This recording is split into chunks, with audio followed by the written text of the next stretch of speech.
Привет всем, с вами я, Дженни, это College Russian. Поздравляю всех с Днем русского языка. Did you know that today is actually the birthday not only of Alexander Pushkin, but it is when the Russian language is celebrated as well. So today is called День русского языка in honor of Pushkin. And so what better way to celebrate his birthday and this holiday than to do a live stream with this beautiful Pushkin poem. So this is actually a funny story about this poem. I took a Russian poetry class in my university here in the United States. And we all, as our final project, we had to memorize a poem in Russian. We had to perform it for the class. And we were only required to memorize 8 lines of a poem.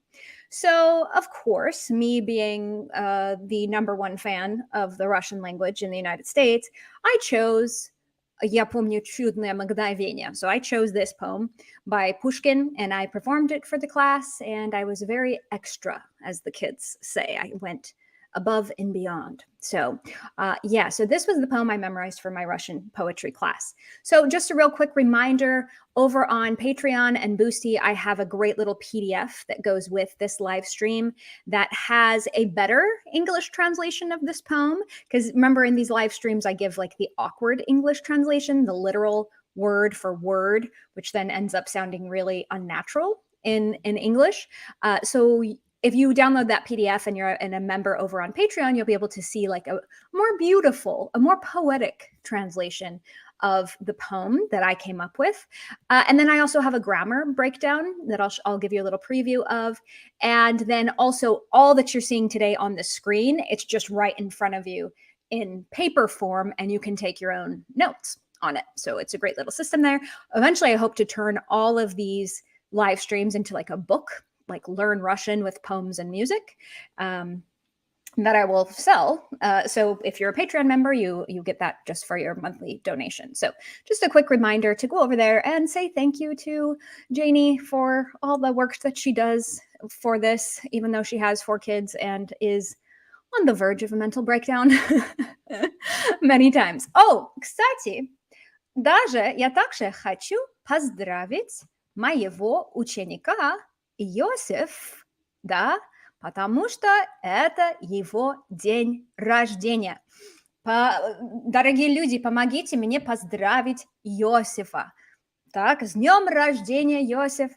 I think it was fate that this student of mine who's obsessed with Russian, his birthday is June 6th. Like, what are the chances that you would be obsessed with Russian and your birthday would be on June 6th? So, again, I think he was fated to learn Russian.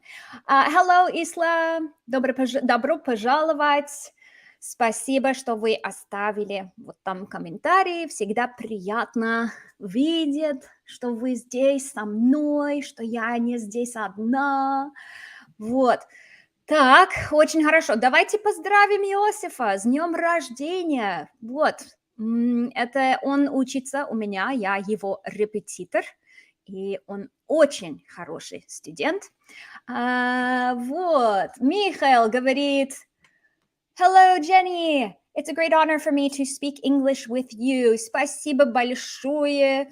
Я хочу, чтобы я скоро создам клуб разговорного английского языка с моими американскими учениками. Я надеюсь, что вы придете к нам в этот клуб. То есть, я вам скажу здесь на канале, когда будет вот этот клуб. И я очень хочу, чтобы вы все познакомились друг с другом. Hello, быстренько, интересный факт о моем имени. Знаете ли вы, что мое имя пишется вот так? Потому что Janie, it is from the name Jane, whereas Jenny comes from the name Jennifer, and that is not my name. My official name is Jane. So that's where I get the name Janie. So вот интересный факт о наших странных американских именах, правда? Они такие непонятные. А у вас в русском языке у вас есть четкая система имен. У нас нет такой системы. Исла спрашивает, где ты изучала русский? Вот, это очень хороший вопрос. Спасибо за этот вопрос. I taught myself Russian, specifically with music and poetry. And this was about 20 years ago before YouTube, and it was very hard to find helpful materials if you were trying to teach yourself the language. So I was seriously crazy. Anytime I heard Russians anywhere, I would be like, русские, русские, можно с вами познакомиться, пожалуйста, я хочу учить русский, right? So I was crazy back in the day. Anytime I heard Russian language, I was following that person, begging them to speak with me. And then when I got to about an intermediate level, I went and studied at Moscow State University for a year and a half. And then I came home and got my bachelor's degree in Russian and linguistics. And then I got a master's degree in second language acquisition and teaching, specializing in the teaching of the Russian language. So, так, по сравнению с другими, я мало, к сожалению, жила в России, но я так влюблена в язык, что я с удовольствием провожу все мои дни в честь языка. Я изучаю русский каждый день, я слушаю русские новости, видео в Ютубе, я слушаю русскую музыку, и я стараюсь создать для себя свой маленький мир русского языка, окружать себя русским языком. То есть, for those people who think you can't become fluent from afar, I don't agree. Я не согласна. You can, in fact, learn a language if you're not living in the country. Так, вот. Yes, Isla, I was Isla говорит, you were so passionate about the Russian language. Yes, no, passionate is saying it lightly. I was crazy. Like I was psycho, like like crazy about the Russian language. So I mean, я самая большая фанатка русского языка, американская фанатка русского языка, я бы сказала, что я самый большой американский фанат русского языка. Вот, I think я заслужила вот этот титул. Yes, спасибо. Привет, Игорь, добро пожаловать. Сибиря говорит, Иосиф, с днем рождения. Да, Джозеф по-английски. Да, с днем рождения, Джозеф. Сегодня его день рождения. Хорошо, ну давайте начнем читать Пушкина. Кстати, today I'm going to be looking up a lot, not because an angel is coming down from the heavens, but because my screen on my laptop is broken, so I can't actually see anything. So I'm looking at this little green dot, but I can't see anything here. So I'm looking at a separate monitor. So that's why. Джозеф, он спрашивает, сколько часов в день вы занимались? Окей. Сколько часов в день я занималась русским языком, когда я была вот такой сумасшедший фанат русского языка? Ну, наверное, 4 часа, может быть, каждый день. И даже когда я работала, когда я была на работе, я практиковала русский. То есть я читала стихи, я вот учила новые слова и вот так далее. Это все потихонечку, чтобы начальник не видел, но я как секретно изучала русский язык даже на работе. Вот. Да, то есть, наверное, 4 часа в день но все время я слушала русскую музыку, все время я как говорила сама с собой по-русски, да. By the way, that's important. When you're learning a language, you need to walk around talking to yourself in that language like a crazy person. I know it's crazy, you probably feel stupid, but your mouth needs to move in the language. It needs to develop those muscles. So if you don't have people to talk to, just talk to yourself. Just talk to yourself in the language. And I'm telling you, it is a really great way to improve your speaking skills. Вот, окей, хорошо. Вот, сегодняшние стихи is officially called K. That's it. K. Звездочка, звездочка, звездочка. Okay. And what it stands for is Kern. And it's this lady here, Anna Kern. She was a lady that Pushkin kind of had a crush on. She was an acquaintance of his neighbor, and they obviously never necessarily dated, but he slipped her a love poem at some point, and it was this love poem. It's one of his most famous, for sure. So it's also known as «Я помню чудное мгновенье», which is the first line of the poem. So let's go ahead and get started. There's going to be lots of fun moments for translation here. So it starts out, and раньше я знала вот все эти стихи наизусть, а теперь как хромаю немножко. Вот, я помню чудное мгновенье, передо мной явилась ты. Okay, so я помню чудное мгновенье, передо мной явилась ты. This word right here, мгновенье, is extremely hard to translate into English. We don't have this concept, but it comes from the idea of your eye blinking, right? So something so quick, it's like in the blink of an eye, but we don't have a good word for it in English. Maybe one of my viewers knows a good word for it, but over overtime, говорит акцент, едва заметен у вас. Спасибо, спасибо. Спасибо большое. Так, вот, еще Геннадий говорит, приветствую, тетя Жаяна. Спасибо. Yes, Mary, you're right. That's how I translated it on my pretty translation that you can find over on Patreon. I said the marvelous instant, right? There's a great word in Russian and a good song called миг, a миг. And there's a song called Есть... как поется там, есть призрачно все в этом мире бушующем, есть только миг, за него и держись, right? So миг, like that's in this life we only have есть только миг. That's what this life is. It's like a blink of an eye, right? In the blink of an eye, instant moment. Instant moment doesn't sound very natural in English, but it could be instant or moment. And then we've got передо мной явилась ты. Okay, so let's do a little breakdown here. Are these... okay, so let's see. Are these American students certain to be your kids? I mean, those with whom I could practice English in speaking club. What do you mean certain to be my kids? Like, do you want my children to participate? I don't know what you're trying to say here. No, you do not need to be married to a native to learn a language. It helps, but you don't need to. In fact, I'm married to a Brazilian, and I speak horrible Portuguese because he doesn't have the patience to teach me. So just because they're native does not mean they're a good teacher. Вот. Okay, so let's break this down. Я помню. I remember. That's a present tense. Я conjugation.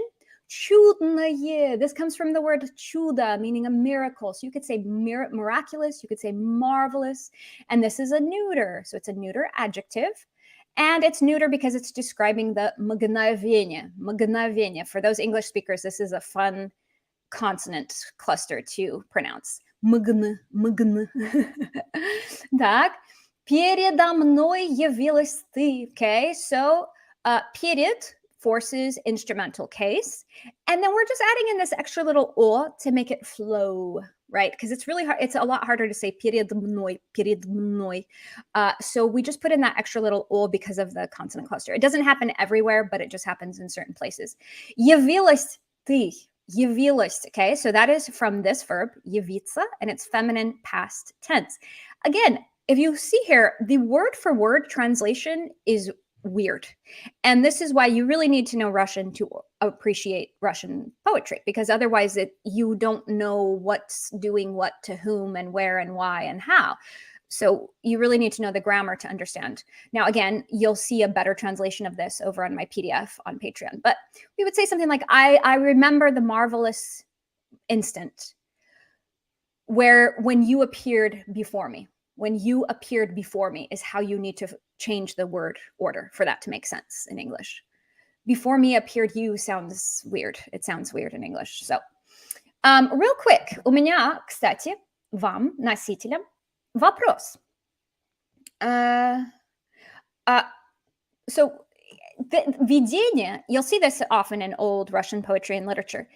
These old verbs that are nowadays written as a "ie" used to be written as a мягкий знак "е," right? Doesn't affect the translation. Only thing it really affects is if you go to put it in prepositional case. So there's going to be a moment in this poem where he's like в упоении, and he didn't change the end of the word. And so you're thinking, oh, did he not put that into prepositional case? No, because that's how it was. Nowadays, when you put these into prepositional case, they look like this. И. Так. I don't think I said that it was imperfective. No, yeah, it's not. It's not imperfective. It's not imperfective. Now, if you went and said something like, or maybe you're wanting me to say, why did I not write that it's imperfective? Because you could say that. Явиться, являться. Явиться is the perfective of являться. So maybe you're asking why I didn't write that it was perfective. Так, вот, мой вопрос заключается в этом. Я скажу. Интересно, когда они начали писать вот эти имена существительные через «ие», а не через мягкий знак «е».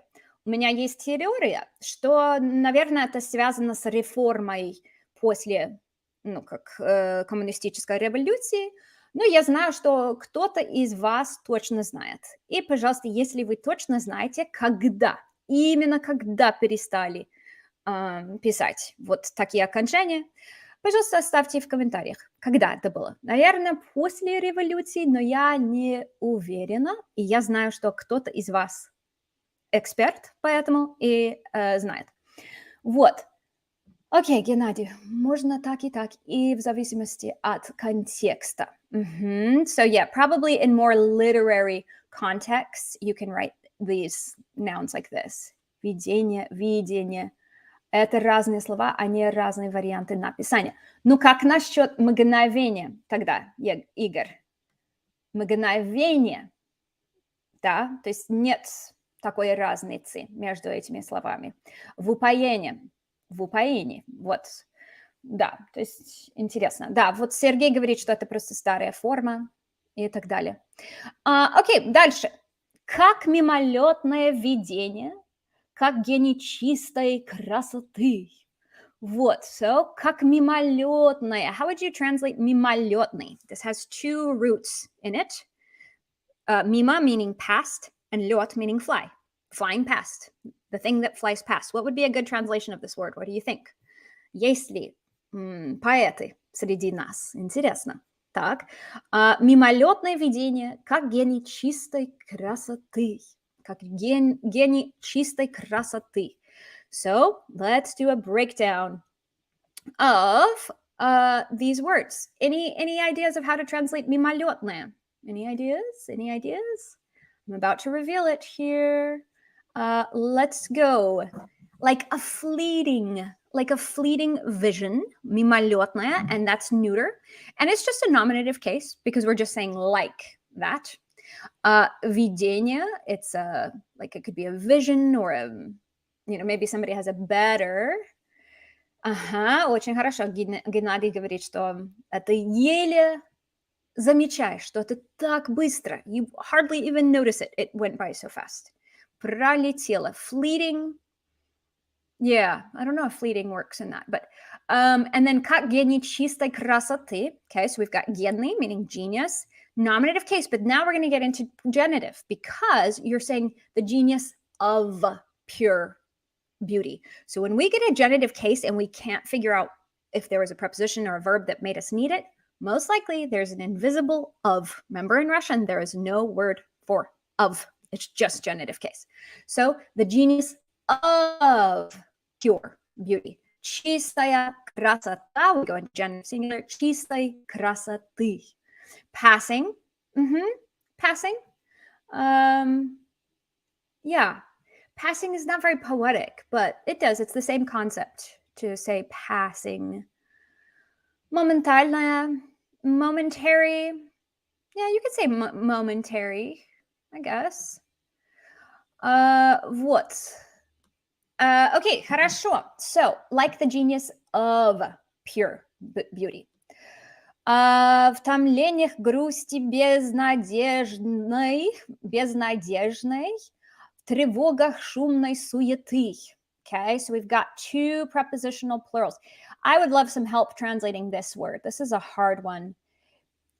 We don't really say this in everyday speech. Like you would not say "я утомлённая." Yeah, утомлённая, like you know, there's a very famous movie called "Утомлённая солнцем," which translates as like it could be like heat stroke, or it could also be, it's literally translated into English as burnt by the sun, by a famous Russian director. Привет, Serge. Serge. Passions, interesting. So Depressive Marvin wants to translate this as the passions of, but don't you think there needs to be some suffering, some concept, sadness? There we go. Спасибо.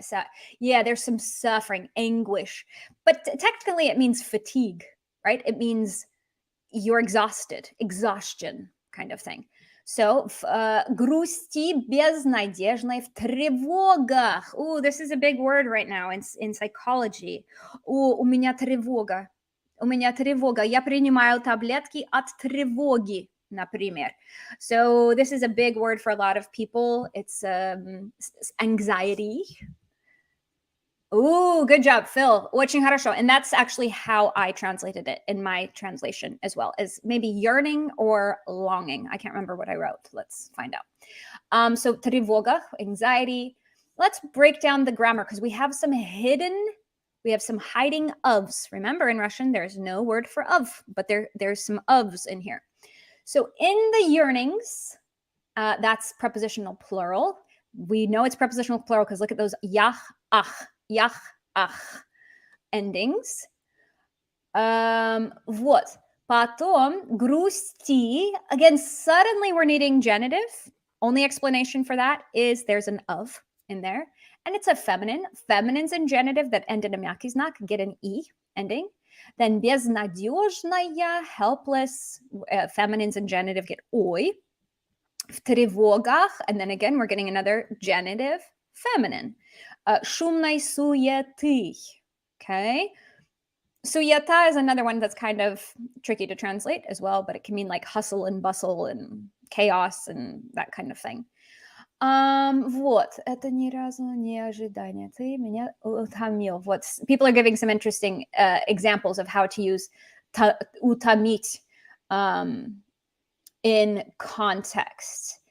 Притомился, that's a fancy way of saying устал, etc. So вот, спасибо за комментарий. Oh, this is the part where I tell you about my Patreon. Remember, I'm starting up my Patreon that will have a lot of access to these extra materials, as well as a weekly focus emails. For those of you who are trying to learn Russian, sometimes it's like hard to focus on, okay, what should I focus on now? And so like, there's so much amazing free information on the internet, and that's great.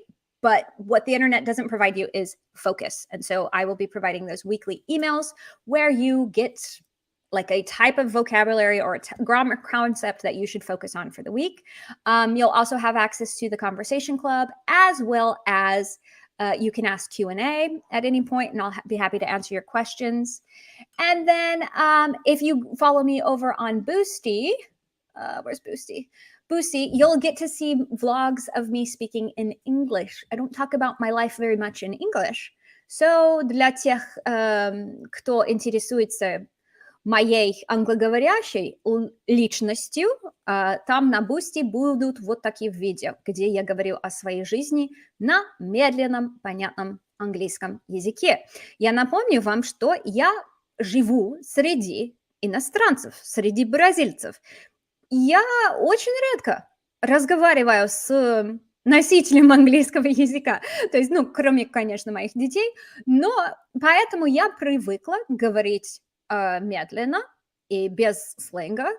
Конечно, мой муж свободно, плавно говорит по-английски, то есть я могу говорить как угодно с ним, но с моей свекровью она не очень хорошо понимает английский или вообще не понимает. И со семьей моего мужа мне приходится говорить на простом английском языке, чтобы они меня поняли. Поэтому я способна выкладывать хороший контент на простом английском языке для вас. То есть это вот такие влоги будут у меня на моем канале в Boosty. И вот я надеюсь, что я могу как-нибудь привлечь русских носителей русского языка, чтобы участвовать в этом разговорном клубе, потому что я очень мечтаю создавать вот этот клуб, где я знакомлю моих американских учеников, учащихся русскому языку, с носителями, которые хотят учить английский. Вот, и этим образом мы создаем мир мира, правда? Вот, окей, это все. Геннадий, вот, что? Кажется, в дагестанском сленге суета имеет более широкое значение. Я заинтересована теперь.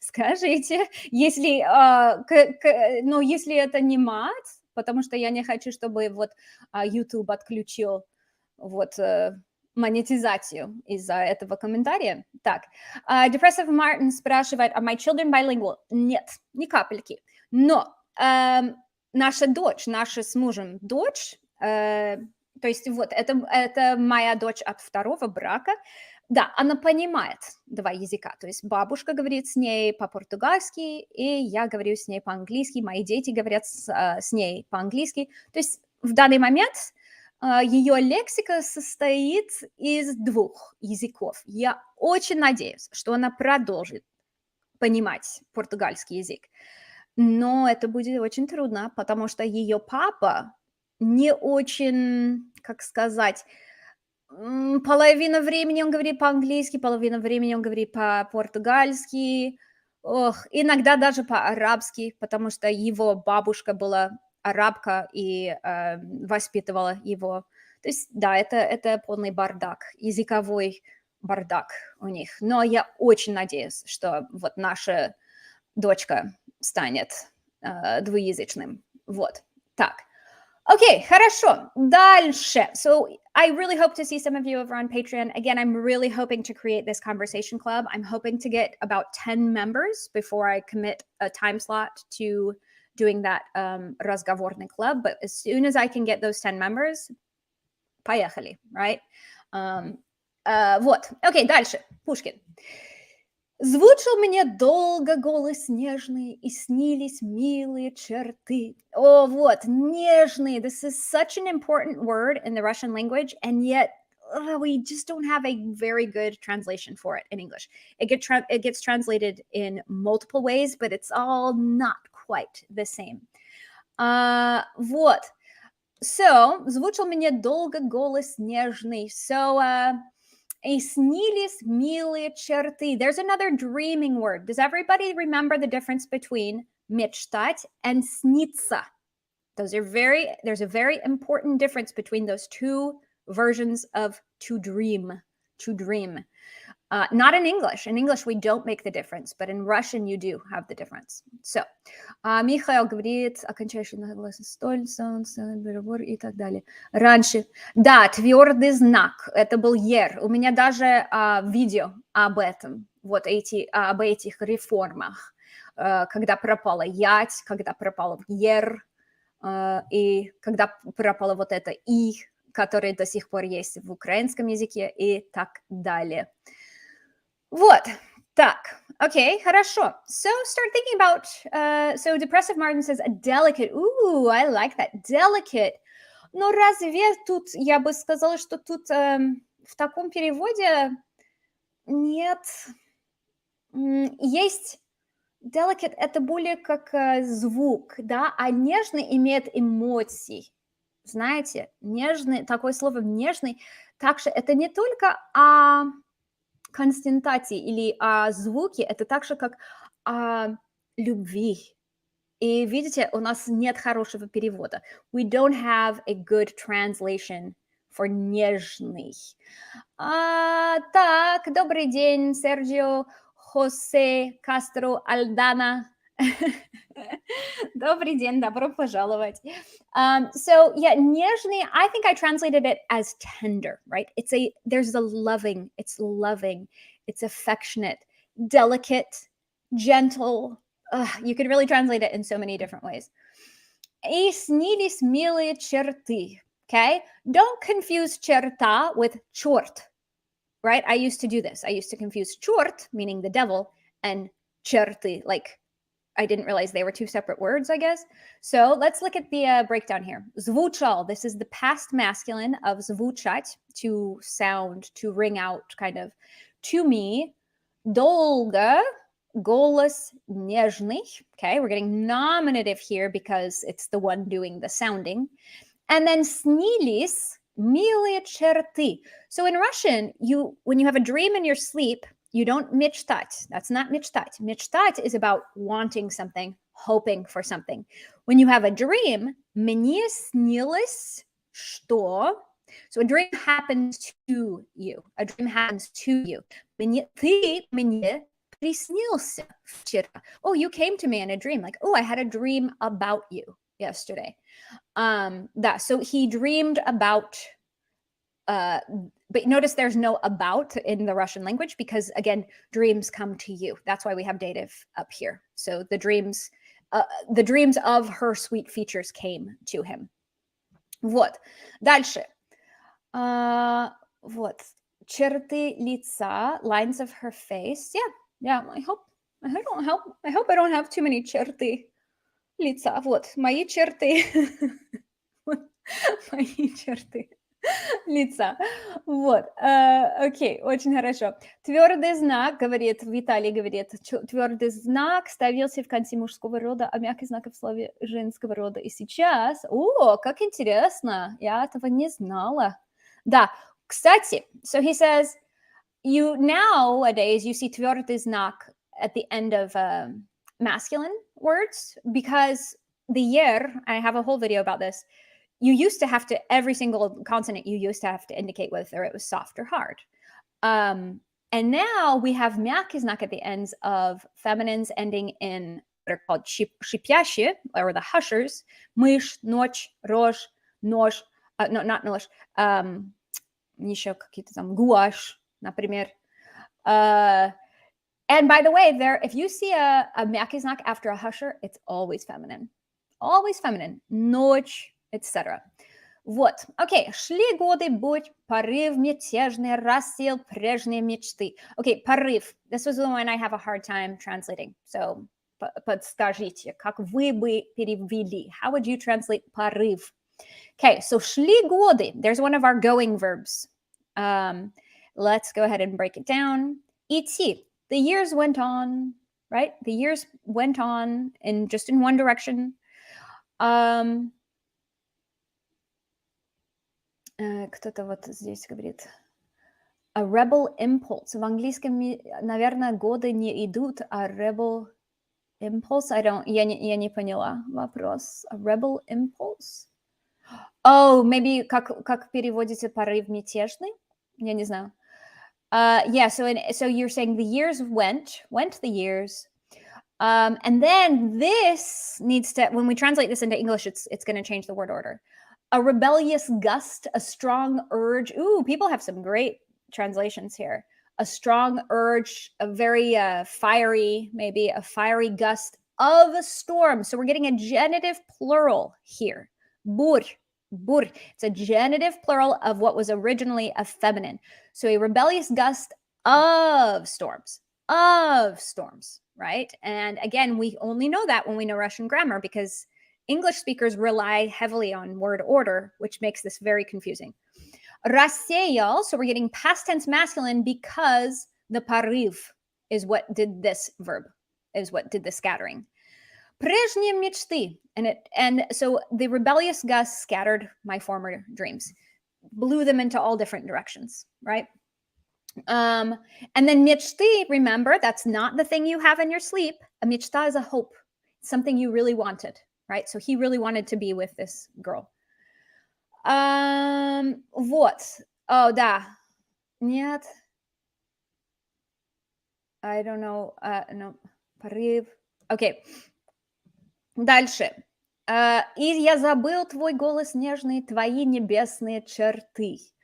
And I forgot your let's go ahead and break that down. Окей, вот, интересный факт. Вот тут Геннадий говорит, порыв– это когда человек на эмоциях. Как интересно. So a порыв is when a person just very emotionally, he acts based on strong emotions. Do we have that? Oh, that's why I think somebody said an impulse, right? Somebody translated that as an impulse. Здравствуйте, Макс, добро пожаловать. Так, давно вас не видела на лайвстриме, то есть очень рада вас видеть. So here we go. We're going to break this down. И я забыл. Past tense. Твой голос нежный. Notice I have nominative / accusative, and that's because if it's not a feminine singular and it's not animate, it looks the same as nominative. So technically it's an accusative, but it looks like nominative. Твои небесные черты. Same thing here. Nominative. Вот. This is funny. Yes, this is very true about Pushkin. Он был бабник, right? He was a player, as we say in slang English. A player. He's a ladies' man. And so Max is saying, like, he made confessions of love to everybody. So hopefully Anna Kern doesn't feel very special because Pushkin, and that was typical for a lot of men in those days. So, вот. Окей, хорошо, дальше. So, в глуши, во мраке заточения тянулись тихо дни мои. Okay, в глуши, that's a fun one. How would you translate в глуши? There's the poetic sense, and then there's kind of a slang way to translate it as well.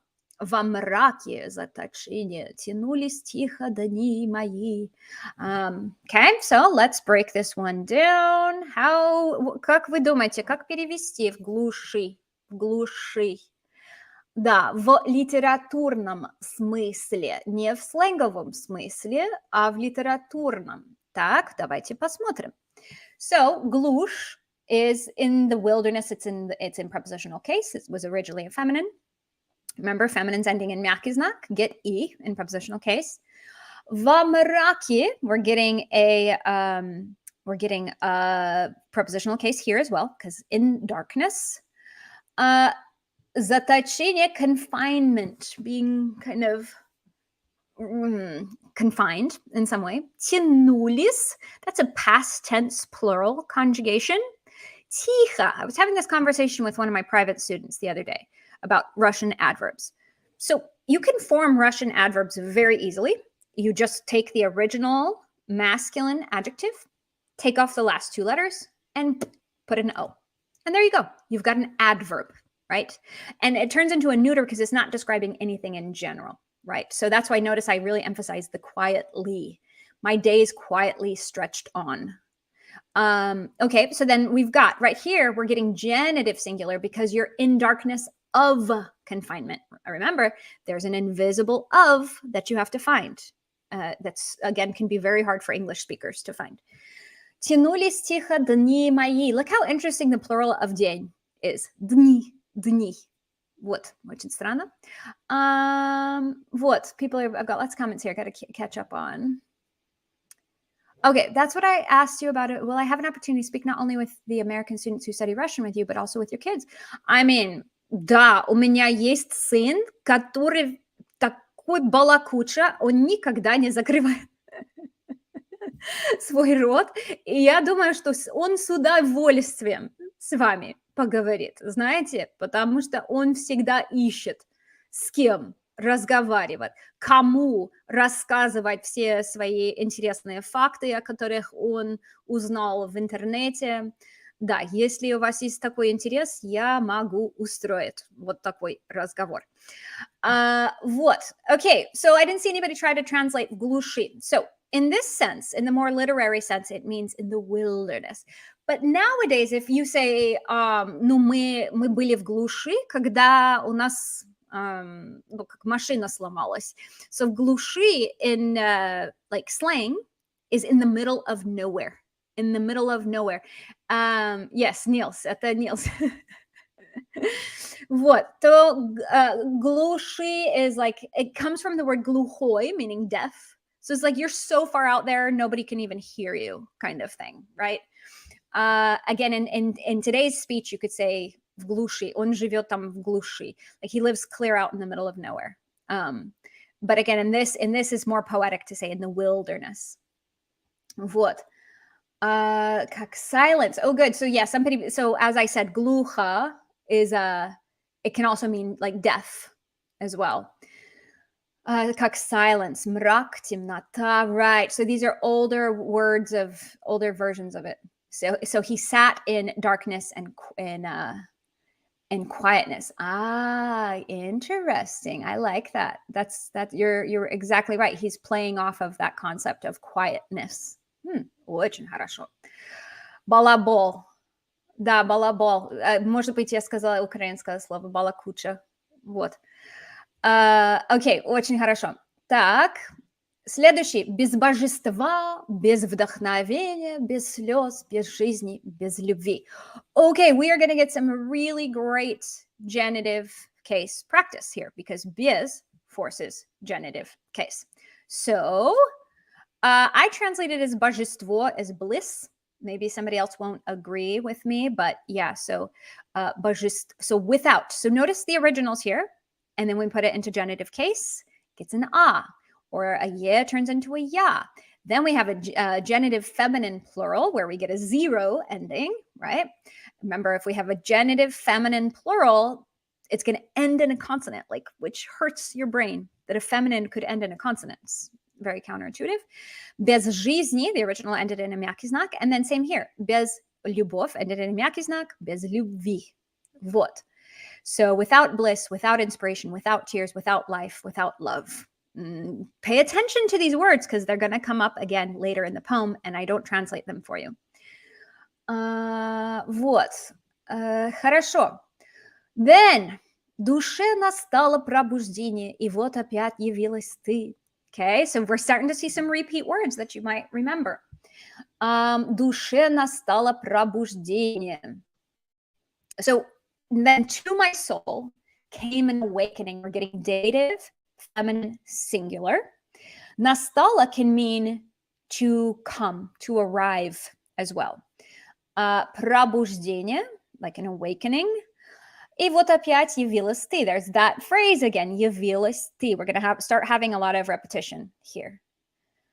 Вот, дальше. Как мимолетное видение, как я нечистой красоты. Hopefully you remember this from earlier in the poem. Like a fleeting vision, like the genius of pure beauty. And I didn't even translate this because I know you're smart and you still remember what they mean. Дальше. So this person has come back into his life. And вот. And so now all those feelings are coming back, and this is what he says about it.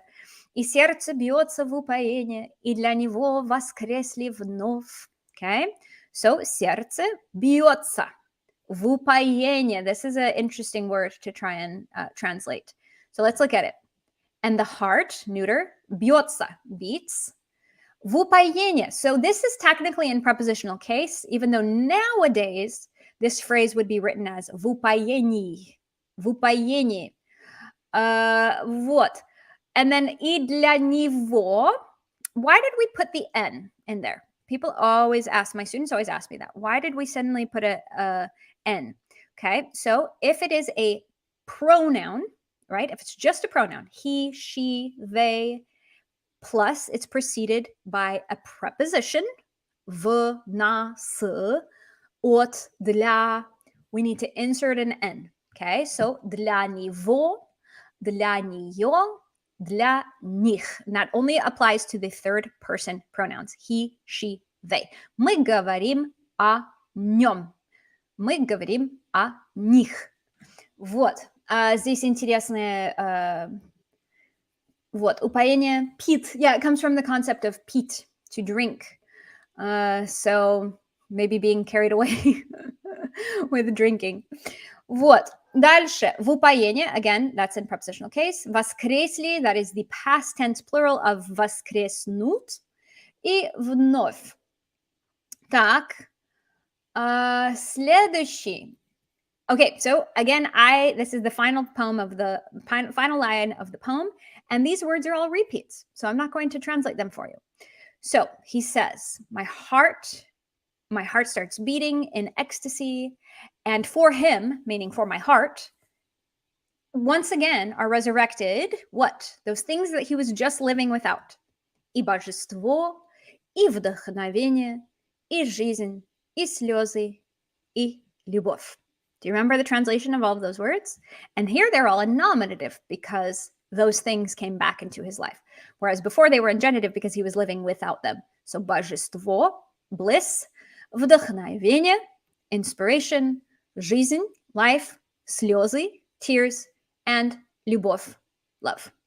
Вот. Хорошо, вот это все. Это к.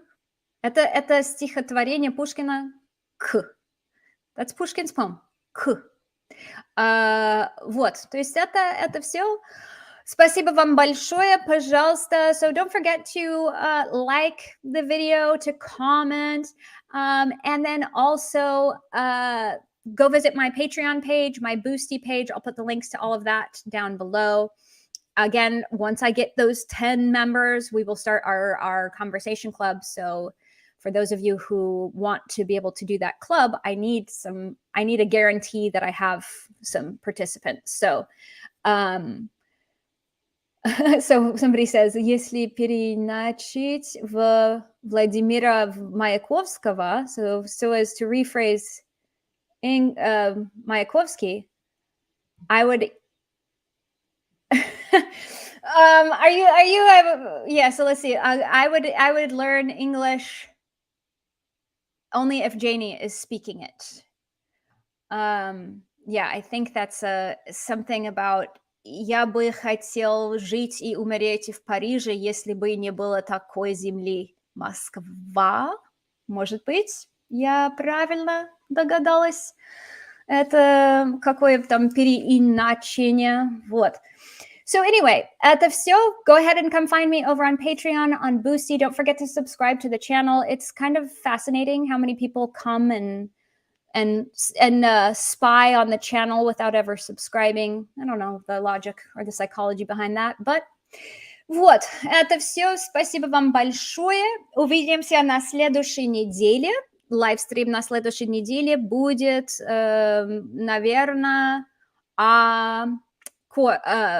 может быть, однокоренных словах. Я пока не решила. То есть, если у вас есть просьбы, пожалуйста, оставьте их в комментариях внизу.